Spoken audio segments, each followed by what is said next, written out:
Well, Markee Dragon, also known as Marcus Eikenberry in real life, and welcome to another episode of the Mailbag, where people like you who are watching on YouTube send me messages and I read them pretty much blindly out of my YouTube inbox. And so here we go. Next one up is this one, SotA Middlemen. It means Shroud of the Avatar. And let's see what they got to say here. Hey, Markee. I hope you received this message because I am unsure as the best way to contact you. I'm looking at purchasing a SotA founder account through a middleman on the player marketplace. I'm looking at the Lord level, which as you know is about $1,500. That is US dollars.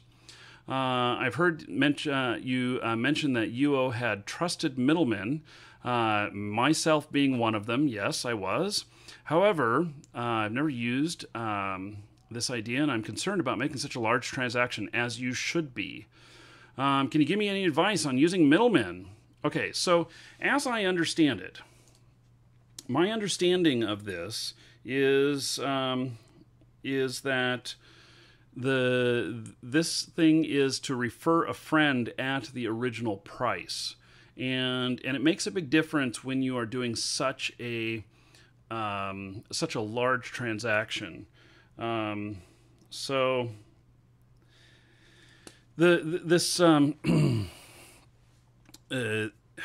yes, okay, so back in the old days in Ultima Online, back before they knew anything about RMT, real money trade, or anything like that, myself and several other guys we were buying product and reselling it in the game for US dollars, for real money. Well, actually, not just US dollars. I mean, we had a guy in Sweden, we had another guy in Canada.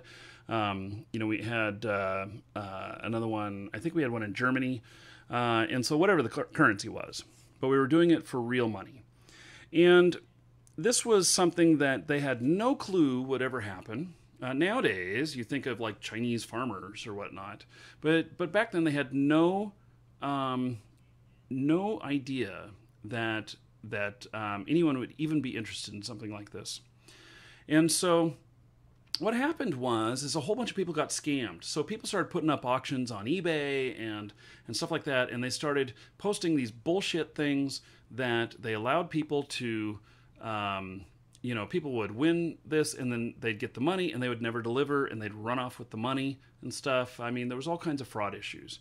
And that's where us being trusted in the community came into play, is that we were able to take in the money and then, do a transaction and the person would get what they paid for.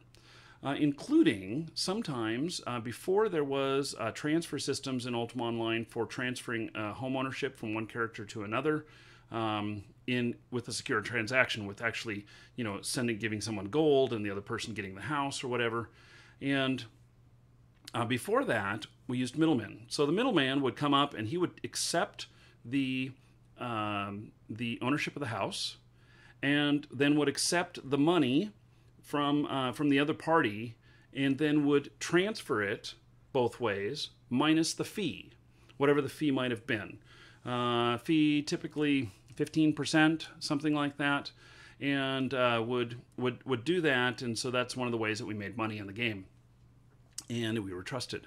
Now with this system that they've got, it's designed for you to ping a friend who's already in.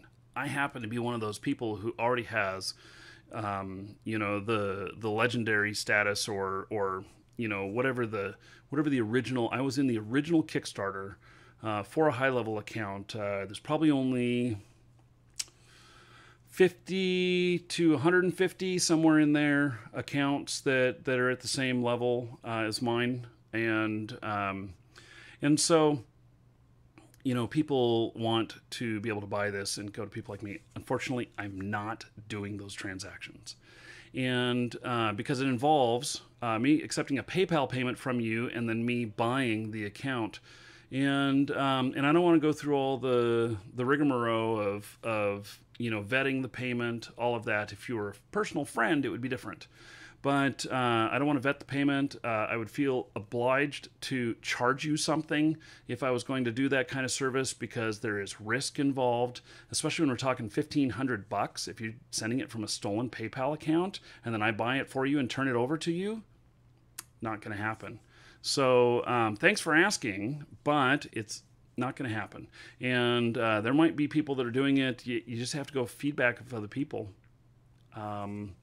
But, you know, I just don't think that it's a good idea. But that's just me. You do what you want. So let's move on to the next thing. Okay, so, hey, human brother. The title is, can you show us how to use Unity 3D? Hey, human brother. I see you talk about Unity 3D a lot in your videos, and so I went ahead and tried it, but it is confusing, so I was wondering if you could teach us how to use it. No, I can't teach you how to use it, because I don't know how to use it either. I just happen to know that it is a programming language that a lot of people are using right now, both indie developers and big studios. Shroud of the Avatar is made off of that. And Shroud of the Avatar has $4 million of funding, and it's done by Richard Garriott, which he's, the godfather of MMOs. But yeah, I can't help you with that. So we're gonna have to just go on to the next one. Sorry. Yes. So okay. I need your experience. Oh gosh, it's long. So. Okay. He's sent me a wall of text. Oh, and there's a phone number in it. I guess I'm not going to show the phone number. Come on, people. Hello, man. I don't know if you get this message. You most likely get these all the time. And let's see. My name is Rabin Wolford, a.k.a. Brimstone Wolf. And here's his YouTube channel. Okay.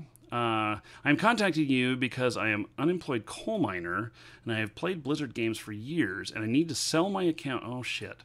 Well, buddy, don't sell your account now, because now you're going to get banned, because now they can turn around and figure out who you are, because it made it on the show. I'm sorry. But let's go ahead and read the rest of the message. And it's probably a sob story. I need to sell my account to provide for my family at this time. See? Sob story. I really need your help. I'm 27, soon 28, and is some info. Give me an estimate on what I will pay you, or whatever commission, as long as I can get some money to fight off the bill collectors until the mining industry picks up. So, yeah, here's a whole bunch of his information about the account and everything. I'm not going to go down. He says a 6-year-old account. He gives his phone number and email address in here. Okay, so here's the deal. It is a violation of the terms of service and the end user license agreement to sell your account. And so you can't do that. And I don't, maybe you think that I'm going to do it because, I don't know, we had forums where people traded accounts a lot way back when. It's been many years since that. But we don't do anything that violates the terms of service or end user license agreements. And so anyway, it's not gonna happen for you, especially now that it's been exposed. It's out there. It went out live on the live stream. We were doing the show live. So sorry, buddy. Yeah. Okay. Let's see here. We're going to go on to the next one. And so, video recording advice. And let's see here. Let's see. I am planning on starting to recording videos, and I've tried a few free programs, and they just all lag my computer, so it's really choppy. You mean crappy. You just spelt it as the word choppy. I might have just had a bad computer, but in the off chance that it's a bad free program, I thought I would ask you. Hope things go well for you and have a great day. Okay, so some thoughts on that. One is that OBS is probably the lightest and the freest broadcasting software, and it is can also be used to record. Other people use Fraps, or there's some others. There's like Camtasia, which is really heavy on a system. Fraps is medium level. OBS is probably one of the best. Also XSplit. I use XSplit for everything I do. That's how I do all these transitions and switch back and forth between things and do this live and not need to edit this stuff after the fact. So I